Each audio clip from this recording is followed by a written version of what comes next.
Assalamualaikum sahabat Gudang Cerita. Setelah ada kesulitan pasti ada kemudahan. Bayangkan, seorang wanita paruh baya, terpandang, kaya raya, dikenal sholehah dan dermawan.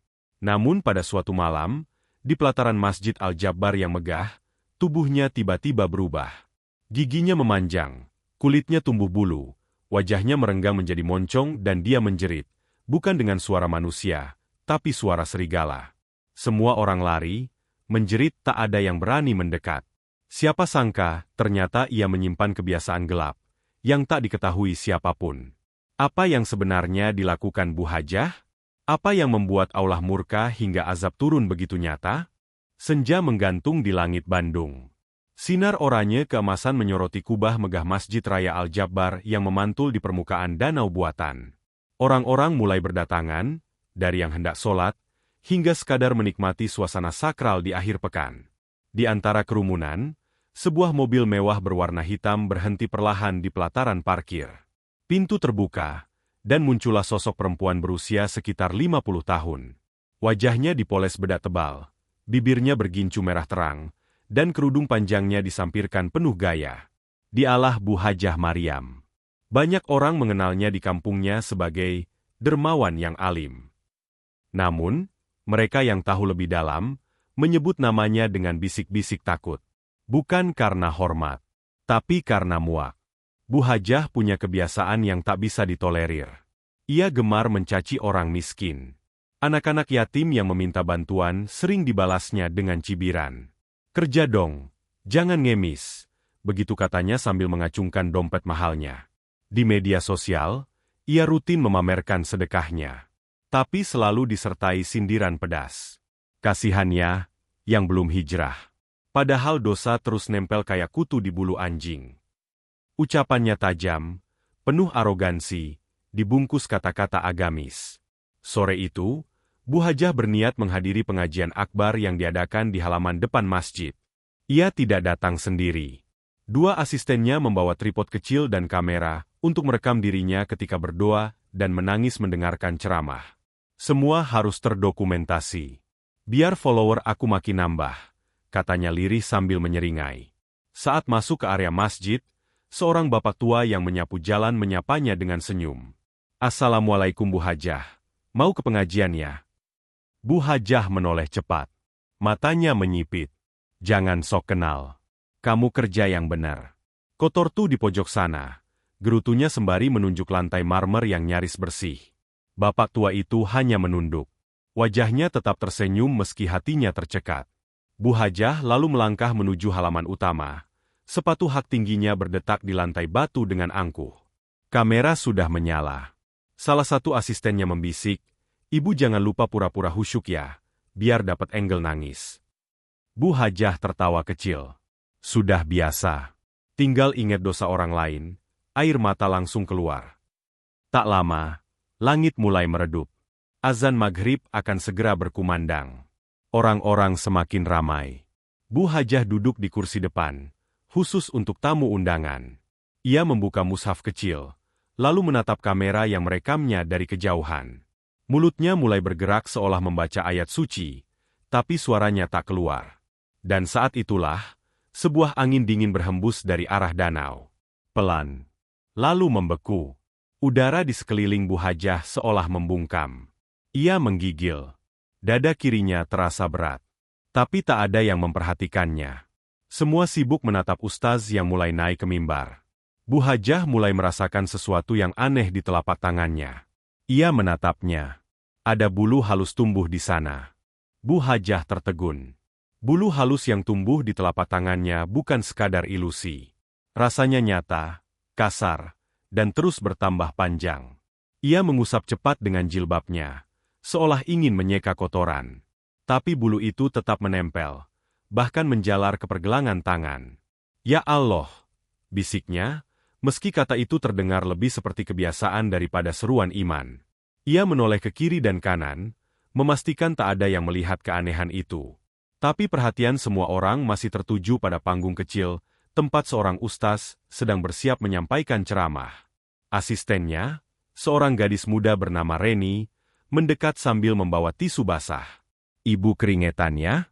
Muka ibu kelihatan kusam nih. Saya bersihin dulu ya, katanya sambil menyodorkan tisu. Bu Hajah menggeleng cepat. Jangan sentuh. Kamu diam aja. Kamera masih nyala. Masih Bu, slow motion nangis ibu tadi bagus banget. Jawab Reni sambil tertawa pelan. Bu Hajah berusaha mengalihkan pikirannya. Mungkin hanya sugesti. Bisa jadi udara dingin sore itu memicu alergi. Atau mungkin lotion tangan yang ia beli online mengandung bahan aneh. Ia mencoba duduk lebih tenang. Tapi kemudian pergelangan kakinya terasa panas. Sangat panas, seperti dibakar dari dalam. Ia menunduk. Stoking hitam yang ia kenakan tampak bergelombang. Seakan ada sesuatu yang mendorong keluar dari kulitnya. Jari-jarinya menegang, dan kuku-kukunya tumbuh memanjang dalam hitungan detik. Tajam. Melengkung seperti cakar. Tubuhnya langsung membeku. Bulu kuduknya berdiri. Napasnya terputus-putus. Ia menunduk lebih dalam, menyembunyikan wajahnya dari orang-orang. Ustaz, hari ini kita membahas tentang hati yang tertutup hijab kesombongan. Suara penceramah menggema dari pengeras suara masjid. Banyak dari kita berpakaian syari, tapi lisannya penuh caci. Banyak pula yang bersedekah, tapi hatinya dipenuhi riya. Mereka pikir amalan itu menyelamatkan, padahal bisa menjadi sebab kecelakaan. Bu Hajah mendengarnya, dan suara itu seolah menghantam tepat di ulu hatinya. Ia menelan ludah, mencoba melawan rasa mual yang tiba-tiba muncul. Telinganya berdenging, kepalanya pusing. Sekujur tubuhnya berkeringat dingin. Keringatnya bukan seperti biasanya. Ia mengangkat telapak tangannya dan melihat butiran cairan berwarna kecoklatan. Lengke, dan berbau amis. Seperti bau daging mentah. Ibu gak apa-apa, tanya asistennya satu lagi, Pak Rozi, yang baru kembali setelah membeli kopi. Diam, bentak Bu Hajah dengan suara yang lebih berat dari biasanya. Lebih dalam. Sera. Pak Rozi kaget. Reni juga mundur sedikit. Bu Hajah menatap mereka dengan mata merah berurat yang mulai menghitam. Tapi sebelum mereka sempat melihat lebih jelas, Bu Hajah langsung bangkit dari kursinya dan berjalan cepat ke arah sisi masjid, menuju lorong kecil yang mengarah ke taman belakang. Ia harus sembunyi. Ia tak bisa duduk di sana lebih lama. Langkahnya cepat, nyaris berlari. Orang-orang yang melihatnya mengira Bu Hajah hendak ke toilet. Tapi satu dua orang sempat melirik keanehan langkahnya. Seolah ia berjalan jinjit, namun tak sepenuhnya menyentuh tanah. Langkahnya berat, tapi tak menimbulkan suara. Sesampainya di ujung lorong masjid, ia mendesah keras dan merosot duduk di belakang dinding. Tangannya kini penuh bulu. Kukunya mencakar keramik tanpa ia sadari. Napasnya memburu. Ini apa? Apa ini? Siapa yang ngirimin santet? Siapa? Namun sebelum pikirannya sempat menyusun teori, perutnya berdenyut. Sesuatu di dalam dirinya memberontak. Otot-ototnya menegang. Punggungnya melengkung ke belakang. Tulang-tulangnya berbunyi patah dan tersambung ulang. Lidahnya menjulur, lalu tertarik masuk dengan gerakan tak terkendali. Ia meronta. Matanya melotot. Ia menjerit, tapi suara yang keluar bukan suara manusia. Itu auman. Raungan yang rendah, menggetarkan rongga dada. Rara arg. Bu Hajah mengerang. Bajunya sobek di bagian punggung. Kulitnya tertarik. Bulunya kini tumbuh merata dari leher hingga paha. Giginya membesar. Rahangnya membelah. Wajahnya berubah menjadi moncong dengan taring-taring panjang yang tak manusiawi.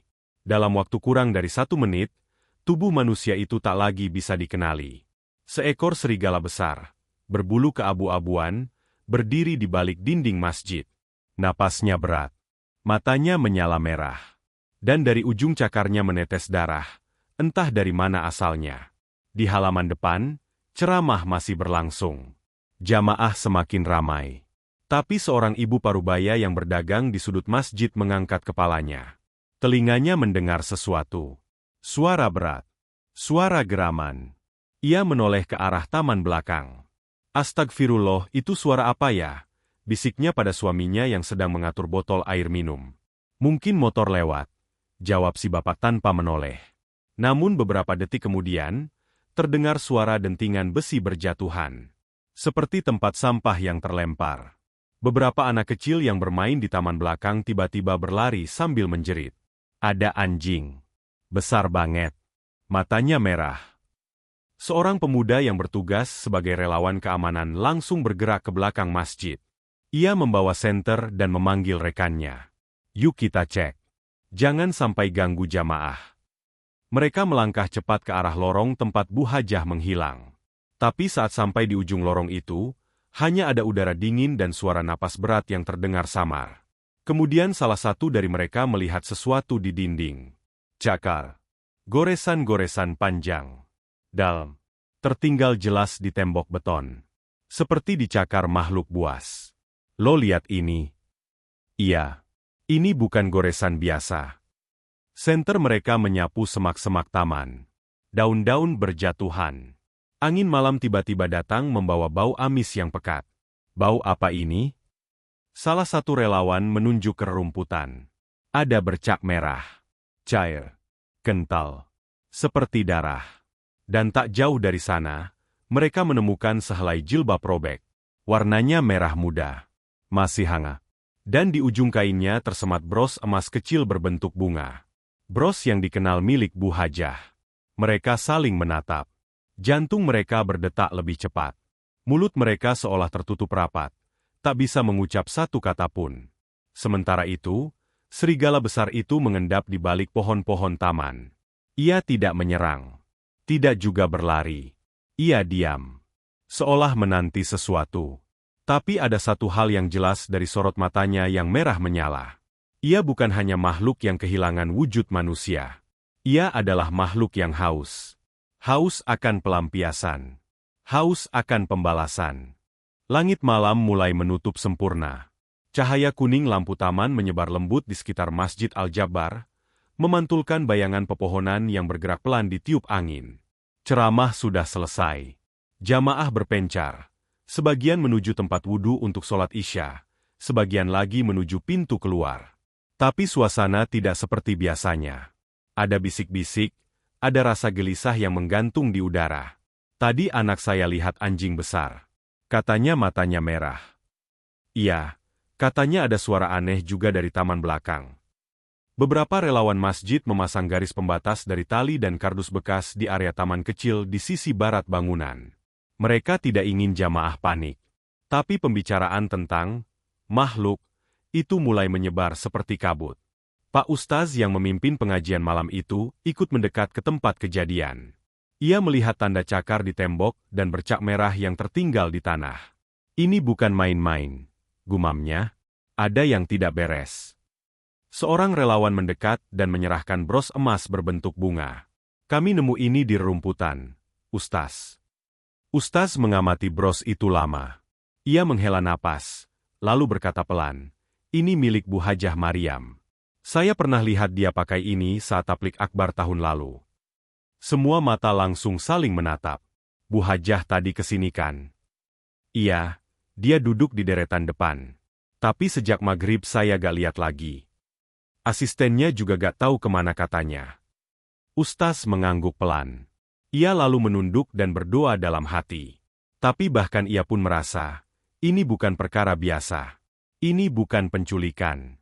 Bukan juga serangan hewan buas. Ada aroma lain di dalamnya.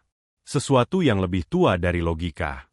Di sudut masjid yang gelap, seekor serigala berukuran luar biasa tengah bersembunyi di bawah jembatan kayu yang menghubungkan taman ke danau buatan. Air di bawahnya beriak pelan, memantulkan bayangan bulan yang setengah tertutup awan. Makhluk itu, Bu Hajah, tak bisa bicara. Lidahnya tak lagi bisa melafalkan apapun. Tapi kesadarannya belum sepenuhnya hilang.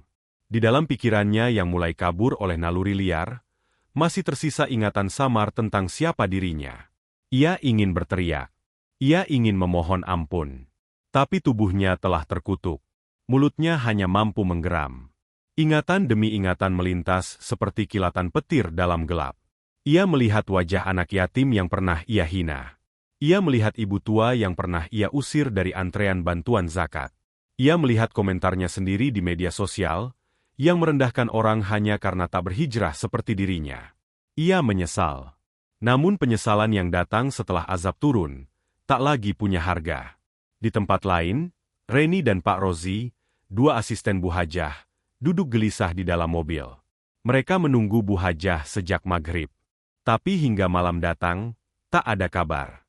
Ponsel Bu Hajah tidak bisa dihubungi. Mereka sudah mencarinya ke toilet, ke ruang VIP, bahkan ke kantor marbot masjid. Reni menggigit bibirnya. Ia mulai menangis pelan. "Pak, gimana ini? Jangan-jangan Bu Hajah." Pak Rozi memotong dengan suara tegas. "Jangan ngomong yang aneh-aneh. Mungkin beliau lagi nunggu di luar. Kita keliling lagi ya." Tapi sebelum mereka sempat menyalakan mobil, seorang petugas masjid mengetuk kaca mereka. "Permisi, apakah kalian asisten dari Bu Hajah Maryam?" "Iya Pak, betul. Ibu kami belum kembali. Bapak lihat." Petugas itu ragu sejenak, lalu berkata, "Ustaz memanggil kalian ke ruang marbot. Ada yang ingin dibicarakan. Sebaiknya segera." Hati Reni langsung ciut. Beberapa menit kemudian, mereka duduk di ruang marbot yang sederhana, beralaskan karpet tipis dan dinding kayu lapuk. Di sana sudah ada ustaz dan dua relawan lain. Di atas meja, bros emas Bu Hajah tergeletak bersama kertas kecil bertuliskan, "Jangan sembarangan dengan amal. Karena tidak semua yang terlihat baik, benar-benar suci di mata Allah." Reni membaca tulisan itu sambil gemetar. "Ini tulisan tangan Bu Hajah," bisiknya. Pak Rozi mengangguk. "Betul. Ini catatan kecil yang biasanya beliau selipkan di mushaf." Ustaz menatap mereka dalam-dalam. "Tadi sore, sesuatu terjadi di taman belakang. Ada goresan seperti cakar. Ada darah. Dan hanya ini yang tertinggal. Apakah beliau punya riwayat penyakit?" "Tidak Pak Ustaz. Beliau sehat.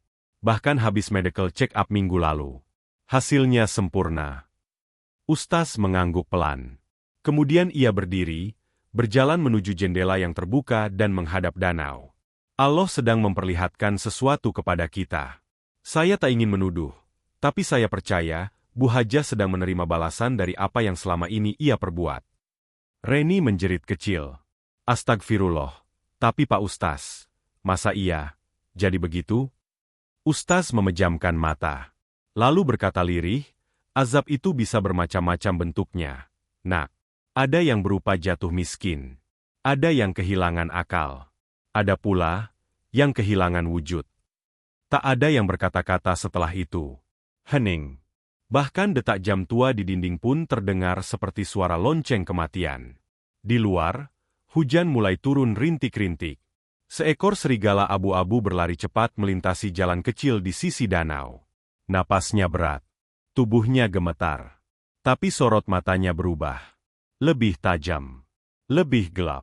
Karena di tengah keputusasaannya, sebuah dorongan baru tumbuh dalam dirinya. Dendam. Ya, Bu Hajah, dalam wujud barunya, mulai membenci semua orang yang pernah melihat aibnya. Ia ingin mereka ikut terseret. Ia ingin mereka membayar. Apakah karena jiwanya belum sepenuhnya hancur? Ataukah karena kesombongan lamanya belum benar-benar padam? Yang pasti, malam itu, seekor serigala besar tampak mondar-mandir di area masjid. Tanpa disadari oleh orang-orang yang masih sibuk membicarakan misteri kehilangan Bu Hajah. Dan saat pukul menunjukkan jam 11 malam, suara lolongan panjang memecah keheningan. Suara yang mengandung ratapan dan kutukan. Pagi menjelang dengan langit Bandung yang kelabu. Hujan semalam menyisakan genangan di beberapa sisi pelataran Masjid Al-Jabbar. Angin bertiup lembut, membawa aroma tanah basah bercampur wangi rumput yang baru tersiram air langit. Jamaah subuh mulai berdatangan. Sebagian mengenakan jas hujan tipis, sebagian lagi hanya berselimut sarung dan semangat ibadah. Namun ada sesuatu yang ganjil pagi itu. Saat para marbot membuka pintu utama masjid, mereka dikejutkan oleh pemandangan tak biasa. Di atas sajadah saf pertama, tepat di bawah lampu gantung, terdapat jejak basah menyerupai telapak hewan. Besar, berat, dan meninggalkan bekas air berlendir. "Pak, ini, apaan ya?" tanya seorang marbot muda sambil menunjuk jejak itu dengan ujung pel lantai. Pak marbot senior yang berdiri di sampingnya ikut menunduk. Wajahnya memucat. Ia mengamati bentuk jejak itu, memanjang, bercakar, dan terlalu besar untuk ukuran anjing biasa. "Bukan manusia ini. Ini, serigala. Mana ada serigala ke masjid, Pak? Pak Marbot tidak menjawab. Ia segera mengambil air dan mengepel jejak itu sampai bersih. Namun dalam hatinya, ia tahu, ini bukan sekadar jejak. Di ruang keamanan, rekaman kamera CCTV malam itu diperiksa. Petugas masjid bersama relawan teknis mencoba melacak kemunculan sosok yang dilaporkan muncul semalam. Tapi anehnya, rekaman di sekitar taman belakang dan lorong barat mendadak gelap. Padahal semua kamera aktif, tidak ada kerusakan teknis. Gambar hanya menampilkan statis, seperti kabut yang menguasai lensa. Ini gak masuk akal, kata salah satu petugas sambil mengetuk layar. Bagian itu tiba-tiba ngeblank jam 8 malam sampai hampir tengah malam. Ada yang ganggu sinyal. Nggak mungkin. Ini sistem lokal, nggak pakai koneksi online. Di sudut ruangan, ustaz yang semalam memimpin pengajian hanya terdiam. Ia menunduk dalam-dalam, hatinya makin yakin bahwa apa yang mereka hadapi bukan makhluk biasa. Ia lalu memanggil semua pengurus dan relawan masjid untuk berkumpul usai sholat duha. Di aula belakang, suasana hening. Semua yang hadir diam menunggu. Di depan mereka, ustaz berdiri sambil menggenggam sebuah kitab tafsir dan foto kecil Bu Hajah Maryam. Saudara-saudara, katanya pelan, kita semua tahu bahwa masjid ini bukan sekadar bangunan. Tempat ini menyimpan keberkahan. Tapi juga menjadi saksi bagi siapa saja yang datang dengan hati yang bersih, maupun yang membawa kesombongan. Ia meletakkan foto Bu Hajah di atas meja. Ibu Hajah Maryam datang ke masjid ini tidak hanya membawa amal, tapi juga aib. Dan Allah telah menunjukkan kepada kita, apa yang terjadi jika keikhlasan digantikan oleh ria. Semua yang hadir terdiam. Reni menggenggam kerudungnya erat-erat. Pak Rozi menunduk, tak berani menatap siapapun. Ustaz melanjutkan, semalam, ada jejak, ada suara, ada sosok yang tidak bisa dijelaskan dengan akal biasa. Dan pagi ini, masjid kita didatangi oleh kaki-kaki yang tak seharusnya menyentuh tempat suci. Ia menunjuk gambar hasil tangkapan kamera cadangan yang dipasang di luar jaringan utama. Sebuah foto kabur, hitam putih, menunjukkan bayangan besar melintas di antara dua pilar masjid. Bentuknya menyerupai binatang berkaki 4, tinggi, dan membawa aura kelam yang terpancar meski dalam gambar beku. Ini bukan sekadar kehilangan orang. Ini peringatan, ujarnya lirih. Sementara itu, di sebuah gang sempit di belakang masjid, seorang pemuda bernama Ilham yang biasa menjaga parkir motor semalam mengaku melihat sesuatu yang belum pernah ia saksikan seumur hidup. Sekitar jam 2 pagi, pas saya mau pulang, saya lihat ada bayangan besar di dekat pohon mangga. Awalnya saya kira itu pohon yang goyang kena angin. Tapi pas saya senterin, dia noleh. Matanya merah Pak merah. Terus dia ngeloyor ke arah danau. Orang-orang mendengarkan dengan tegang. Ada yang beristighfar, ada pula yang spontan mengusap dada. Jadi, beneran ada. Itu bukan anjing liar ya? Bukan, Bu. Saya pernah digigit anjing. Saya tahu bedanya. Ini gede banget. Tinggi kayak anak kecil berdiri. Cerita mulai menyebar. Masyarakat sekitar masjid mulai membicarakan hal yang sama. Ada yang mengaku mendengar lolongan tiap malam sejak kejadian hilangnya Bu Hajah. Ada pula yang bermimpi melihat wanita tua berbaju robek berdiri di pinggir danau sambil menangis, lalu berubah menjadi hewan dan melompat ke air. Seseorang bahkan mengaku melihat wajah Bu Hajah dalam mimpinya. Dia minta tolong, tapi mulutnya nggak bisa ngomong.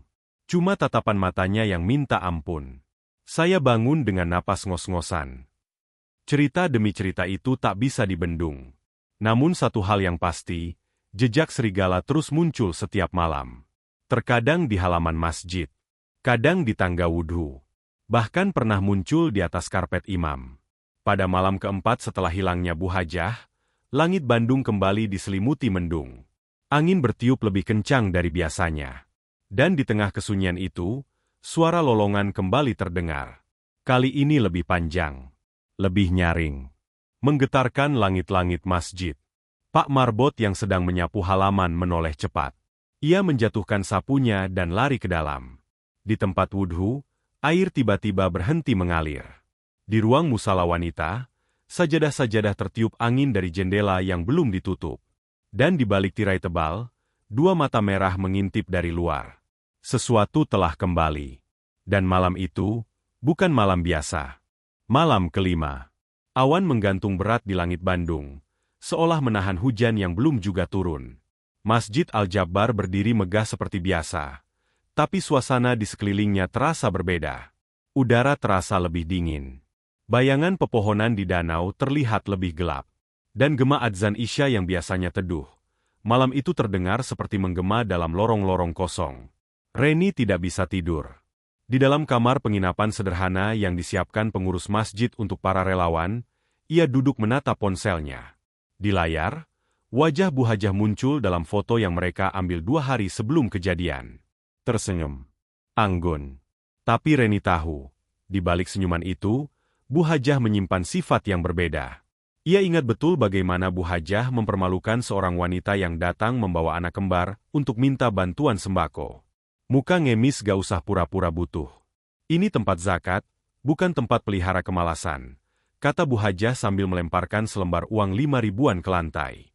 Reni menggigil saat mengingatnya. Bukan karena takut, tapi karena mulai percaya bahwa semua ini mungkin adalah hukuman. Dan ia, meski bukan pelaku, ikut menyaksikan semuanya. Diam, tidak membela. Suara pintu diketuk pelan. Reni membuka.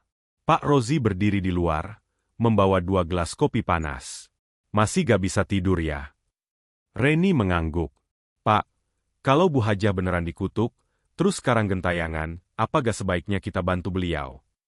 Pak Rozi menghela napas panjang. Ia duduk, menyerahkan kopi ke Reni. Bantu gimana? Cari dukun? Atau Ustaz Rukyah? Ini bukan perkara sembarang. Tapi Pak, saya mimpi beliau lagi. Tadi sore pas tidur. Saya lihat Bu Hajah jalan pakai mukena robek, berdarah. Dia ngucap 1 kalimat. Apa katanya? Tolong, pulangkan aku. Pak Rozi menoleh tajam. Ia menatap Reni cukup lama. Kalau begitu, mungkin ini waktunya kita ke danau. Danau buatan yang mengelilingi masjid itu biasanya indah saat pagi dan sore. Tapi malam ini, airnya gelap seperti tinta. Riak-riak kecil di permukaan terlihat seperti bayangan tangan yang merambat. Cahaya lampu dari masjid tak mampu menembus kabut tipis yang mulai muncul dari tengah danau. Reni dan Pak Rozi berjalan pelan ke dermaga kecil di sisi barat danau. Di tempat itulah terakhir kali sosok serigala terlihat melompat dan menghilang. Pak, bawa itu? Tanya Reni sambil menunjuk tas kecil di pundak Pak Rozi. Pak Rozi membuka resletingnya dan mengeluarkan sebuah mushaf kecil bersampul biru tua. Ini punya Bu Hajah. Saya temukan di dalam mobil. Halaman terakhirnya dilipat. Saya curiga ada sesuatu. Ia membuka halaman yang dimaksud. Tertulis sebuah catatan tangan di atas garis kosong bawah mushaf. Jika kau tersesat dalam kemunafikan, jangan cari pintu keluar. Carilah cermin, dan hancurkan wajahmu sendiri. Reni membaca pelan. Kata-kata itu tidak asing. Ini seperti mantra, Pak. Bisa jadi. Atau pengakuan. Bu Hajah sering menulis pesan-pesan aneh untuk dirinya sendiri. Seolah dia tahu, dia hidup dalam kepalsuan. Sementara itu, di dalam ruang imam, Ustaz kembali bermunajat. Ia menyalakan lampu kecil dan membuka lemari tua yang tertutup rapat selama bertahun-tahun. Di dalamnya, ada satu benda yang selalu disimpan untuk keadaan genting. Sebuah tongkat kayu jati berukir kaligrafi tua, konon diwariskan dari ulama zaman dulu yang pernah menyepi di kawasan Gede Bage, sebelum masjid ini dibangun. Tongkat itu bukan sembarang tongkat. Banyak cerita lama menyebutkan bahwa benda itu digunakan untuk mengusir makhluk yang pernah menghuni danau saat tempat ini masih rawa. Dan kini, Ustaz merasa, waktunya telah datang untuk menggunakannya kembali. Ia melangkah keluar dengan langkah perlahan, menuju danau. Reni dan Pak Rozi berdiri di ujung dermaga. Air di bawah mereka tiba-tiba mulai bergetar, meski tidak ada angin. Reni memegang mushaf erat-erat. Pak, lihat itu. Dari tengah danau, muncul gelembung-gelembung air. Lalu suara lirih, seperti lolongan panjang yang ditahan. Lalu muncul, sepasang mata merah di permukaan air. Astagfirullah. Sebuah kepala muncul. Kepala serigala. Tapi wajahnya, samar-samar masih menyerupai manusia. Matanya penuh luka. Mulutnya setengah terbuka. Di lehernya tergantung kalung kecil berbentuk daun emas, yang dulunya selalu dipakai Bu Hajah. Itu dia, Bu Hajah. Makhluk itu mendekat ke dermaga, berenang lambat seperti mayat hidup. Tidak mengaum. Tidak menyerang. Hanya menatap. Menggigil. Reni terisak. Air matanya jatuh. Ibu, kalau ibu bisa dengar, saya minta maaf. Saya dulu diam aja pas ibu marah-marahin orang. Saya ikut jadi saksi, dan saya gak pernah nyoba nyadarin ibu. Maaf, Bu, maaf. Pak Rozi berdoa pelan sambil membuka mushaf. Tiba-tiba, udara sekitar menjadi lebih dingin. Dan dari belakang mereka, langkah Ustaz terdengar pelan. Ia memegang tongkat jati itu, mengangkatnya tinggi, dan membaca doa panjang dengan suara dalam dan berat.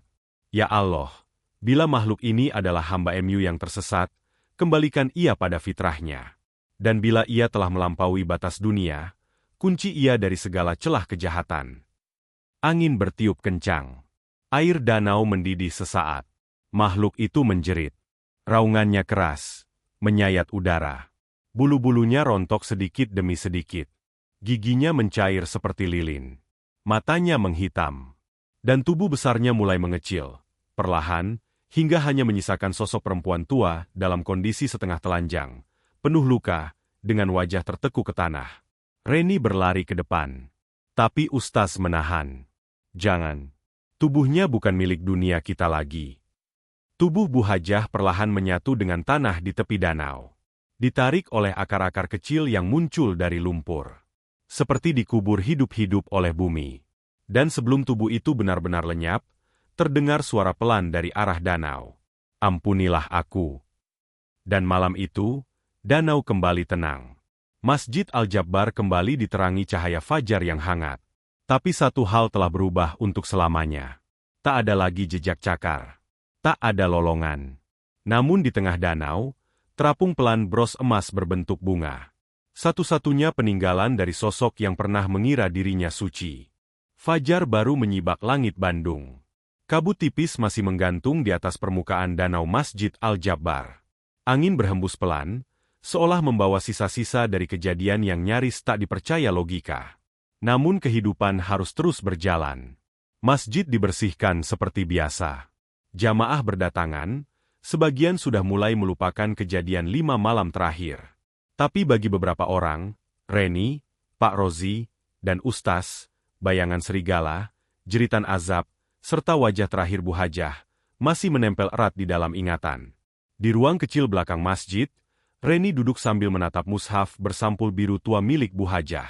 Ia telah membolak-balik halaman demi halaman sejak subuh, mencoba mencari penjelasan. Tapi entah kenapa, saat membuka bagian tengah, ia menemukan sesuatu yang tidak ia lihat sebelumnya. Ada satu halaman yang menempel. Ia raba pelan dan menyadari ada selembar kertas tipis tersembunyi di balik lipatan. Kertas itu nyaris transparan, berisi tulisan tangan halus berwarna tinta hitam yang sudah memudar. Dengan tangan gemetar, Reni menariknya keluar. Tulisan itu bukan catatan biasa. Kalimat-kalimatnya aneh. Seperti puisi, tapi bernuansa gelap. Sehelai sajadah akan jadi saksi. Bukan karena doa yang kau panjatkan, tapi karena air mata yang kau torehkan di atas kesombongan. Bila kau membaca ayat tanpa rasa, maka huruf-hurufnya akan mencambukmu dari dalam dada. Pak Rozi yang duduk di sampingnya ikut membaca. Keningnya berkerut. Ini semacam mantra. Bukan, Pak. Ini peringatan, ujar Reni lirih. Saya ingat, Bu Hajah sering menulis puisi seperti ini. Katanya, untuk melawan setan dalam dirinya sendiri. Setan dalam dirinya. Maksudnya? Ya, begitu katanya. Beliau sering bicara sendiri. Kadang tengah malam kami dengar dia ngaji sambil menangis. Kadang dia teriak sendiri lalu diam seperti habis berkelahi dengan sesuatu. Pak Rozi menarik napas panjang. Ia berdiri, menatap jendela. Di luar sana, matahari mulai menembus kabut. Tapi perasaan tidak enak tetap menggantung. Kalau begitu, semua ini bukan terjadi tiba-tiba. Mungkin, beliau sudah tahu jauh sebelum datang ke masjid ini. Ustaz memanggil mereka ke ruangan. Ia duduk di lantai sambil membawa sebuah buku tua. Bukan kitab suci, melainkan kumpulan kisah ulama terdahulu yang pernah tinggal di sekitar Gede Bage, ketika tempat ini masih rawa penuh misteri. Ada satu kisah, ujar Ustaz perlahan, tentang seorang wanita kaya yang suka menyamar jadi pemberi sedekah, padahal niatnya hanya untuk mempermalukan orang miskin. Konon katanya, suatu malam ia datang ke majelis di masjid kuno yang dulu berdiri di tempat ini. Malam itu juga ia menghilang. Tubuhnya tak ditemukan. Tapi besok paginya, air rawa mendidih. Dan sejak itu, di setiap malam Jumat, terdengar lolongan dari tengah rawa. Pak Rozi mengangguk pelan. Mirip ya, seperti Bu Hajah. Bukan mirip, kata Ustaz lirih, bisa jadi itu leluhurnya. Semua terdiam. Reni menggenggam mushaf erat-erat. Ustaz, kalau semua ini adalah kutukan yang diturunkan dari generasi ke generasi, apa mungkin ada yang lain? Ustaz menatap Reni tajam. Apa maksudmu? Reni membuka bagian belakang mushaf.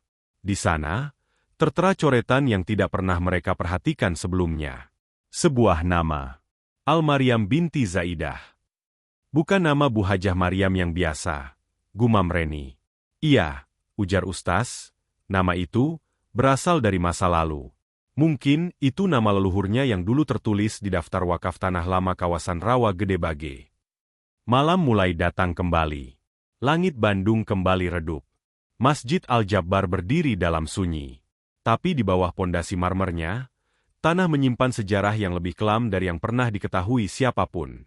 Dan saat mushaf bersampul biru diletakkan kembali di rak, halaman-halaman di dalamnya bergetar pelan. Seolah masih menyimpan sisa-sisa doa atau kutukan yang belum selesai. Hari berganti, dan kini malam Jumat tiba lagi.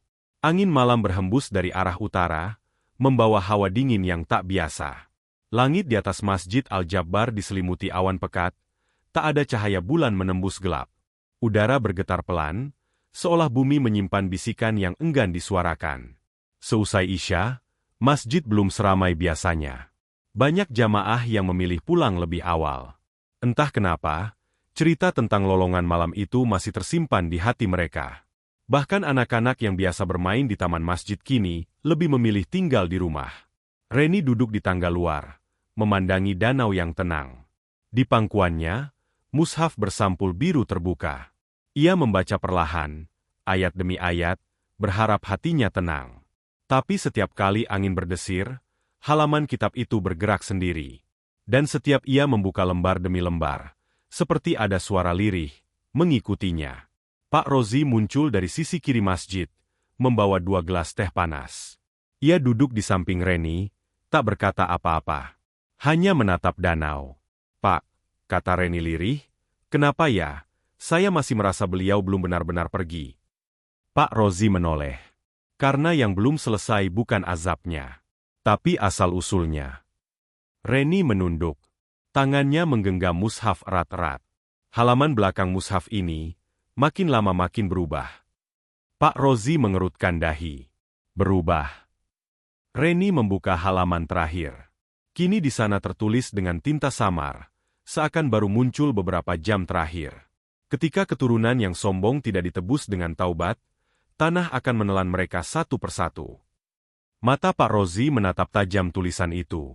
Ini gak ada kemarin. Iya, saya hafal isinya, Pak. Ini muncul sendiri. Mereka saling pandang. Dan dalam diam itu, terdengar sesuatu dari danau. Bukan suara angin. Bukan suara air. Tapi suara tanah yang retak. Ustaz sedang berzikir di dalam ruang imam ketika mendengar suara dentuman kecil dari bawah lantai marmer. Suara itu tidak keras, tapi cukup menggetarkan. Ia berhenti membaca dan menatap lantai. Detakan itu terdengar lagi. Lalu hening. Lalu terdengar lebih dekat. Ia berdiri pelan, mengambil tongkat jatinya, lalu berjalan menuju halaman luar. Begitu ia membuka pintu masjid, angin malam langsung menerpa wajahnya. Tapi bukan angin biasa. Angin ini membawa bau tanah basah yang anyir. Seperti bekas kuburan digali. Ia berjalan ke arah Reni dan Pak Rozi yang masih duduk di tangga. Ustaz. kata Reni dengan suara pelan. Ustaz menatap mereka. Kalian dengar? Iya. Dari bawah danau. Mereka bertiga berdiri. Lalu bersama-sama berjalan menuju sisi danau. Di bibir danau, tanah mulai lembek. Rumput yang biasanya tumbuh rapi kini tampak layu. Air beriak tanpa angin. Dan yang paling mencolok, bau yang muncul. Seperti bau bangkai yang tertanam lama. Pak Rozi mengambil senter dan menyorot permukaan air. Ustaz, itu apa?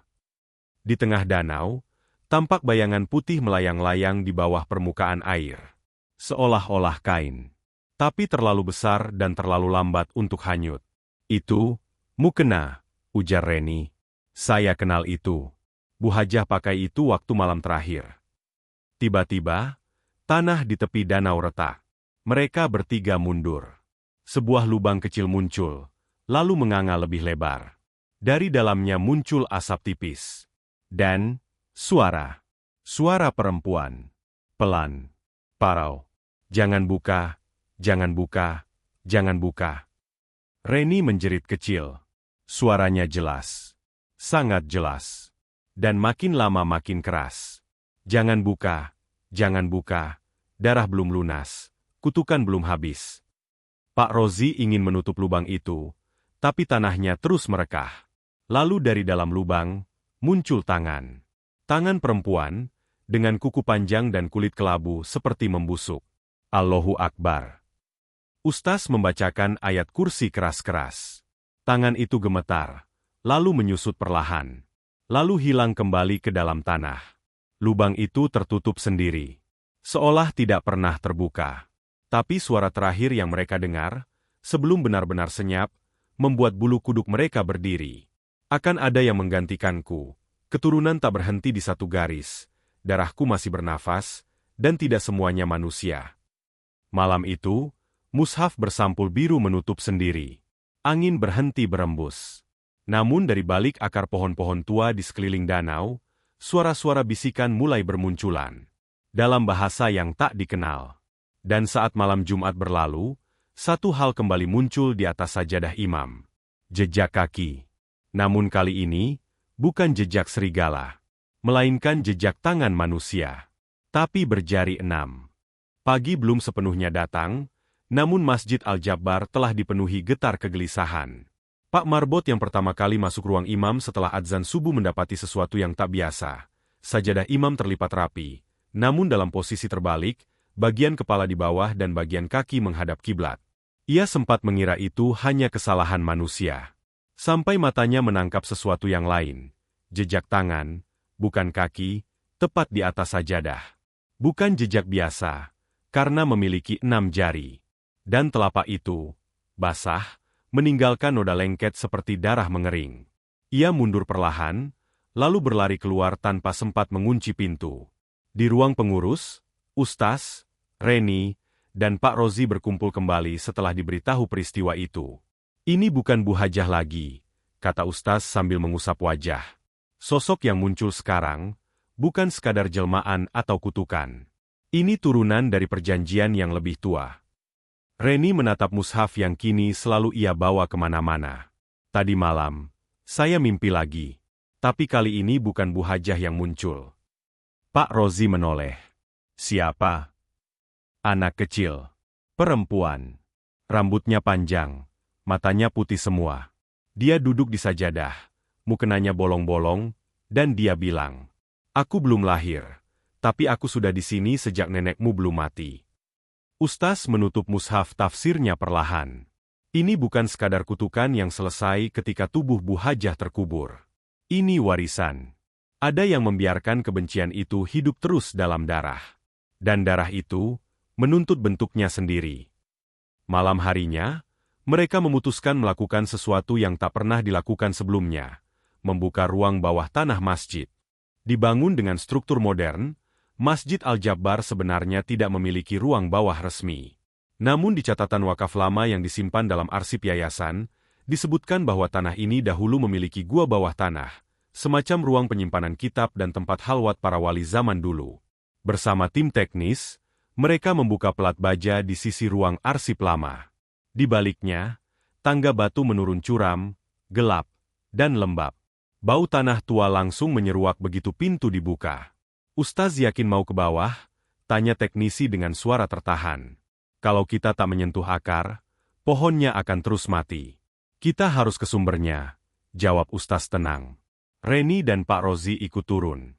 Senter dinyalakan. Langkah kaki mereka menyusuri lorong batu yang sempit dan mencekik. Setelah hampir 10 menit berjalan, mereka sampai pada sebuah ruangan kecil.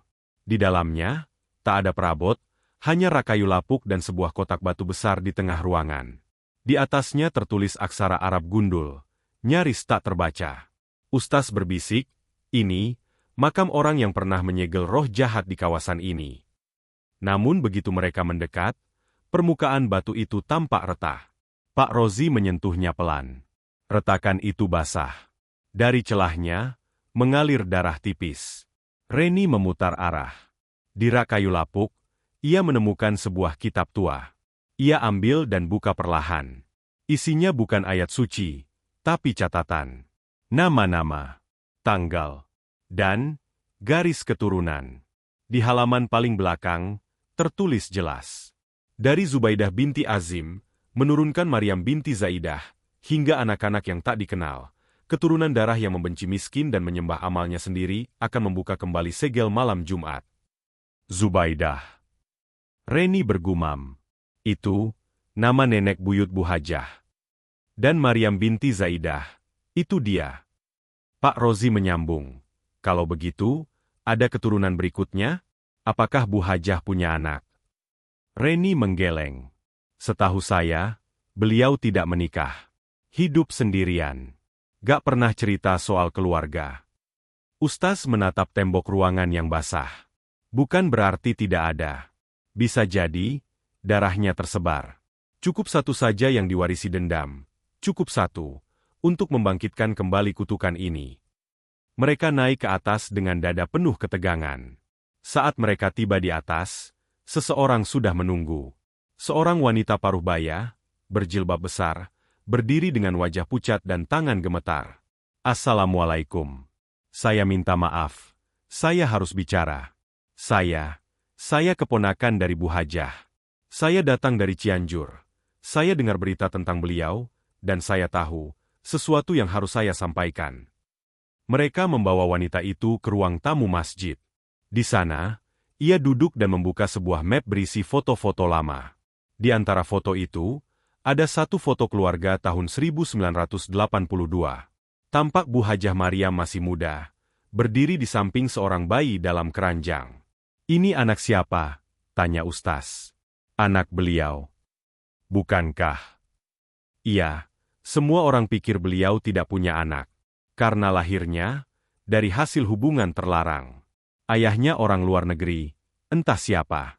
Setelah melahirkan, Bu Hajah menitipkan anak ini ke saudara saya. Dan anak itu, tumbuh besar tanpa tahu siapa ibunya sebenarnya." Pak Rozi menarik napas. "Lalu, di mana anak itu sekarang?" Wanita itu menggeleng pelan. "Hilang. Sejak umur 15 tahun. Dia suka bicara sendiri. Suka duduk di musola malam-malam. Katanya, 'Saya bukan manusia penuh.'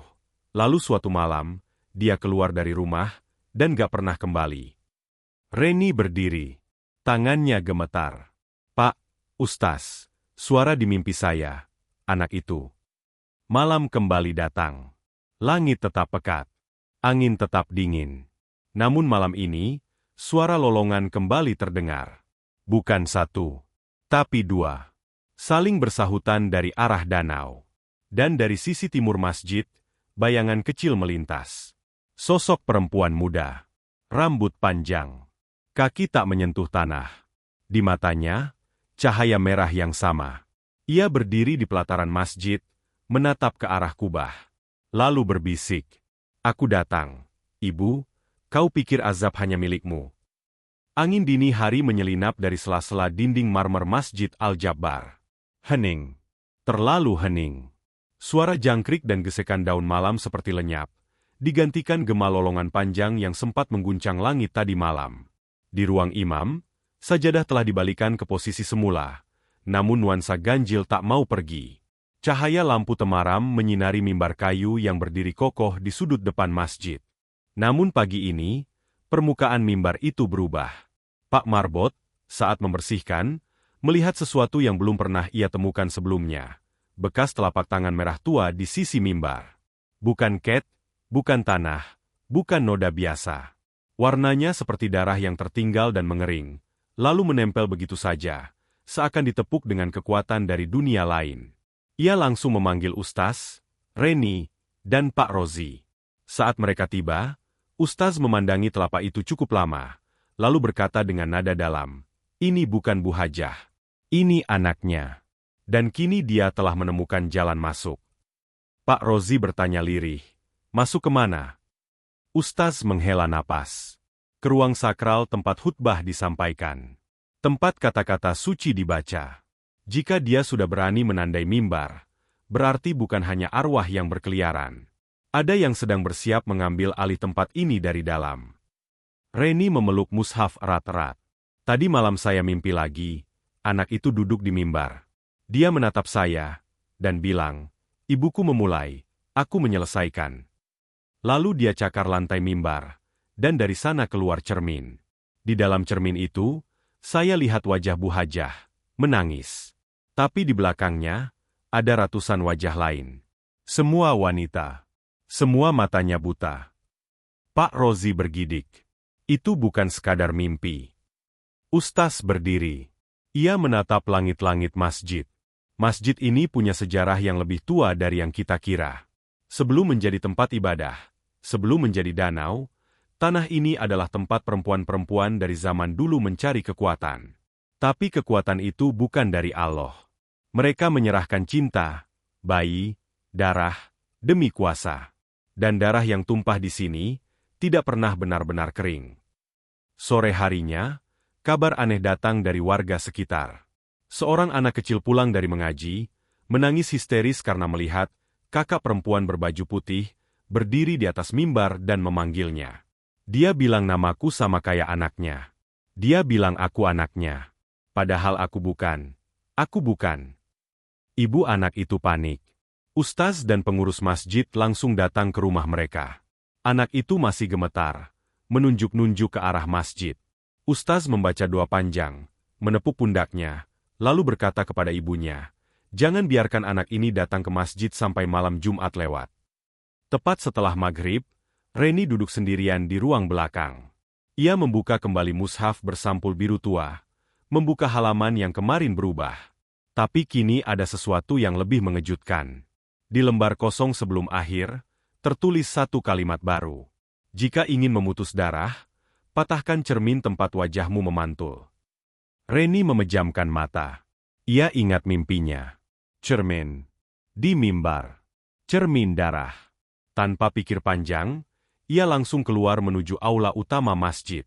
Ustaz dan Pak Rozi bergegas menyusulnya, memanggil-manggil, namun Reni seperti tidak mendengar. Langkahnya cepat. Ia masuk ke aula, berdiri di bawah mimbar.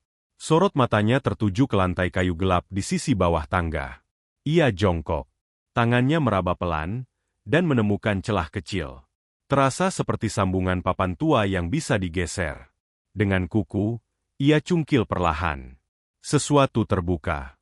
Sebuah peti kayu kecil, hitam, berukir lambang bunga berduri.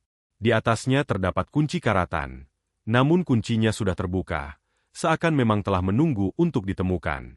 Reni membuka tutup peti itu perlahan. Dan di dalamnya, ada cermin bundar kecil. Tapi cermin itu aneh. Permukaannya tidak memantulkan bayangan wajah, melainkan masa lalu. Reni melihat Bu Hajah muda sedang berdiri di lorong sempit, menangis sambil menggendong bayi. Di belakangnya, suara perempuan tua berbisik, "Tinggalkan dia. Darahnya akan membawa kutukan.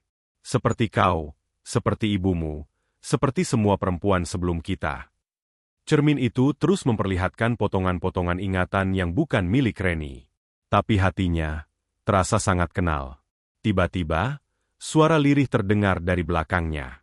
"Kau memegang warisan kami, bukan hanya sebagai saksi, tapi sebagai penerus." Reni menoleh. Seseorang berdiri di balik tiang. Seorang perempuan muda, wajahnya pucat, rambutnya panjang menutup dada. Kakinya tak menyentuh lantai. Matanya kosong. Tapi dari bola mata putih itu, air mata hitam mengalir. Aku anak Bu Hajah. Aku ditinggal. Aku tumbuh di sunyi. Aku dibuang. Tapi aku tidak mati. Aku menunggu. Dan kini, aku ingin semua tahu, darah ini tidak bisa disembunyikan. Reni berdiri perlahan, menggenggam mushaf di tangan kirinya, cermin di tangan kanan. Kalau kau anaknya, kenapa kau datang membawa dendam? Perempuan itu mendekat pelan. Suaranya berat seperti angin dingin menelusup celah pintu. Karena tak ada yang membesarkanku dengan kasih. Yang kupunya hanya doa yang tak pernah sampai. Dan kutukan yang diwariskan dalam diam. Ustaz dan Pak Rozi masuk tepat saat itu. Mereka membaca ayat-ayat perlindungan. Ruangan bergetar. Cermin di tangan Reni menghitam. Perempuan itu menjerit, lalu tubuhnya mulai retak. Dari dada, lalu ke wajah. Sebelum hancur, ia menatap Reni dan berkata lirih. Kau bukan hanya saksi, tapi juga darah. Tanya ibumu, siapa ayahmu sebenarnya? Lalu tubuhnya pecah menjadi kabut, dan menghilang dalam desir angin. Cermin di tangan Reni retak, lalu hancur menjadi debu. Malam itu, suara lolongan tak terdengar lagi. Tapi Reni tahu, semuanya belum benar-benar selesai. Karena darah tetap mengalir. Pagi itu, matahari nyaris tidak tampak di atas langit Bandung. Kabut tebal menyelimuti pelataran Masjid Al-Jabbar, meskipun tidak ada hujan semalam. Udaranya pekat, tenang. Tapi dalam ketenangan itu, ada sesuatu yang menggantung, seperti tali yang belum diputus. Reni duduk sendirian di ruang imam, mushaf bersampul biru di pangkuannya.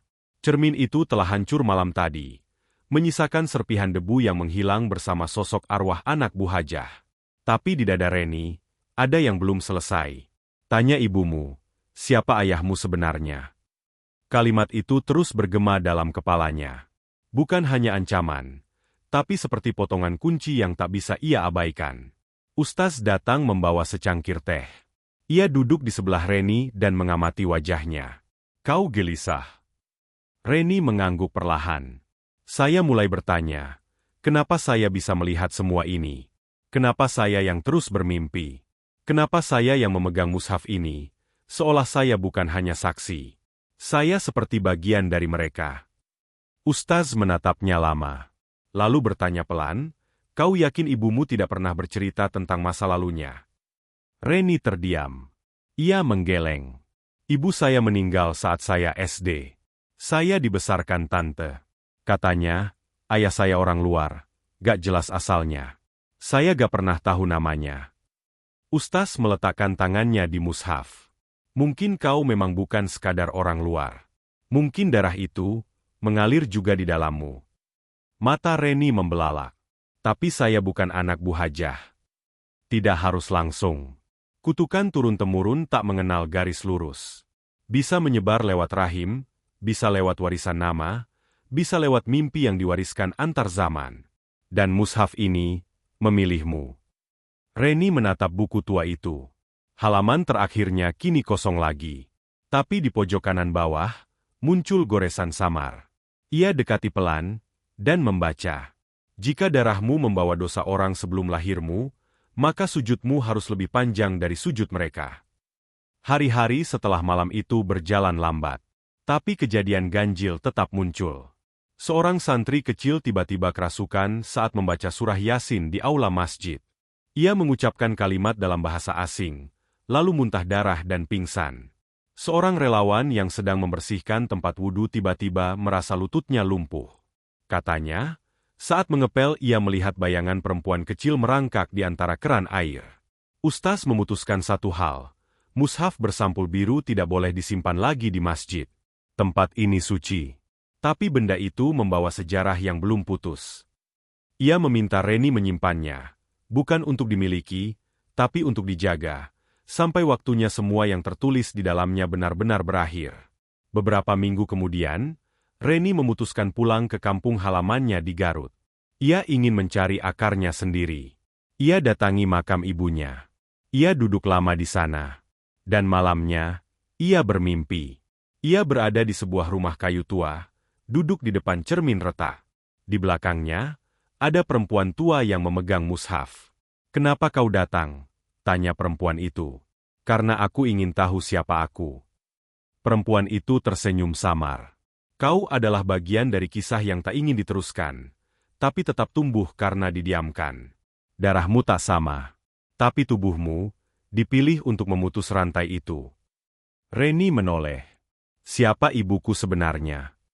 Perempuan itu berjalan pelan, lalu meletakkan tangannya di pundak Reni. Dia adalah bagian dari Zubaidah, perempuan pertama yang menyerahkan rahimnya untuk kekuatan. Ia adalah cabang keturunan yang pergi ke timur, ke Garut, ke garis nasabmu. Reni menatap cermin. Dalam retakannya, tampak wajah-wajah perempuan, termasuk dirinya sendiri. Reni terbangun dengan air mata di pipi. Ia tahu, ia bukan anak dari Bu Hajah. Tapi ia adalah bagian dari jalur darah yang sama.